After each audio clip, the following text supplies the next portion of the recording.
guys know that one person who your parents consistently compare you to?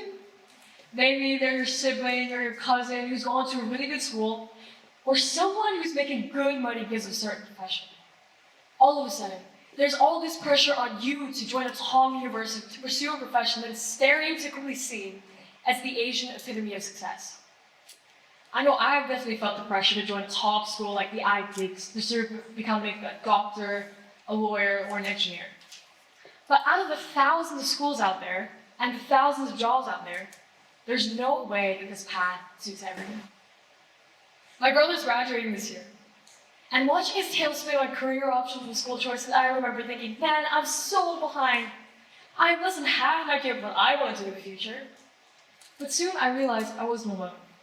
Turns out, this feeling resonates across high schoolers all over the world. And in Hong Kong, 80% of high school students feel lost in their life path. Personally, I'm not even shocked, because how do we expect students like you and I to figure out what we want to do for the next 60 years of our lives when we haven't even lived out the quarter of it? Since middle school, many of us have all heard of the Harvard dream or the Ivy League dream. The culmination of our shared middle school education to reach a glowing, superstar collegiate promise of success and fame. But in actuality, no college in the world, no matter how prestigious, guarantees success. Now, I'm not here to discourage you from applying. If this is your passion, then go for it. I'm just here to remind you that this isn't the only path to success. As high school students, we're on the cusp of graduating, turning over a new leaf and jumping into adulthood. But unfortunately, when applying to universities, many students focus more on the prestige of the school than whether or not it actually suits their interests and skills. The Ivies are a whole host of very prestigious schools. You've all heard of Yale, Harvard, Princeton, Brown. And while all these schools offer exceptional opportunities, sometimes the pressure to simply get in can overshadow personal growth. As we get older, the desire to be a part of the best schools only grows exponentially in our society. And because of this, many students face counterproductive stress, anxiety, and burnout while striving for admission. So, instead of blindly targeting the Ivy Leagues, shouldn't we be asking ourselves what sets Ivy League students apart? Ivy League students are known for their relentless determination, hard work, and positive learning attitude. So the most important thing that we need to do now is to develop the qualities that are irrefutably necessary for success. I'm well aware everyone says to be hardworking. So what does it mean to be hardworking in Ivy League standards? Turns out, Ivy League students spend an average of 9 hours a day in classes, homeworks, and readings. So how does this compare to us? College students have 3 to 4 hours a day in class. That means the remaining 5 hours is spent on consolidating information. I know what you're thinking. 5 hours? You crazy? It's true. Spending 5 hours a day doing something that you don't care about sounds horrible. But now imagine you're doing something that you love almost as much as binging Netflix and playing video games. Those 5 hours sound a lot more achievable now, right?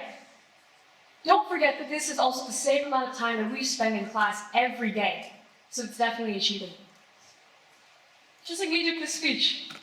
I've easily spent more than 30 hours worth of hard work on this, and while most of it was head scratching and panicking, this eventually got turned into something that I'm really proud of.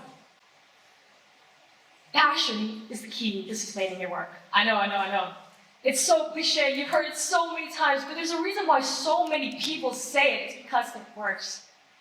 Passion isn't fulfilling someone else's expectation. It's not living out someone else's dream, and it's not blindly following the advice from others. Passion has to be something that you love to do.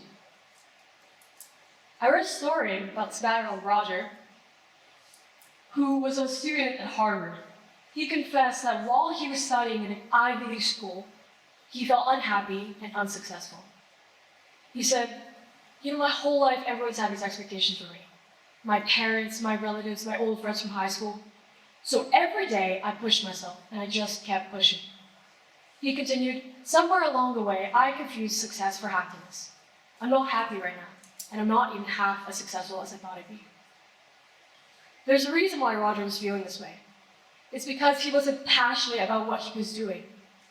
We can learn from Roger's experience and truly conceptualize the issue of living out your life in the vision of someone else's. So the next time you guys feel pressure to enroll in courses in schools that don't align with your passion, remember Roger's story. Success isn't about where you go, it's about what drives you to keep going. So now, I want you to ask yourself, what is my passion? To be honest, I know that whenever this ridiculously irritating open-ended question had appeared in front of me, I would consistently swat it away with, I don't know what my passion is. I don't know how to look for it. I barely know what passion means. But my parents never stopped asking me, and it was like playing an endless game of whack-a-mole. Until one day I decided, hey, you know what? Maybe they know what they're talking about. I was presented with the unique opportunity to spend a summer simulating a college experience. Instead of building sandcastles on wonderful beaches in Thailand, I had 3-hour lectures followed by 3 more hours of homework and reading to do. I remember scrolling through the course catalogs and seeing a course that had piqued my interest. Effective communication and public speaking. To be honest, I love talking. Sharing my ideas and arguing with points is something that I end up doing naturally in day-to-day conversations. But stage fright always got the better of me. Even so, I wanted to immerse myself in this opportunity to learn and improve. And in the course I did, pretty much every day, we had to get up and deliver a speech. I remember my first speech. My heart was racing, my hands were shaking, and I was fairly certain I had no idea what I was talking about. But I made it through alive. And every day after that, I got up, and fear loosened its grip on me until I got more comfortable, more confident, and figured that they probably weren't even going to stick to me. I can't lie to you, this wasn't easy at all. And actually, this is an audio recording that I had sent to my parents while I was there. Hi. It's 1:55 in the morning, and I'm still doing this stupid speech. Yeah. Not my best moment, as you can probably imagine, but looking back, it was my passion that sustained me from working from 8 p.m. to 2 a.m. And this is when I really started to immerse myself back into my passion of proving points, now speaking publicly to share my ideas and opinions.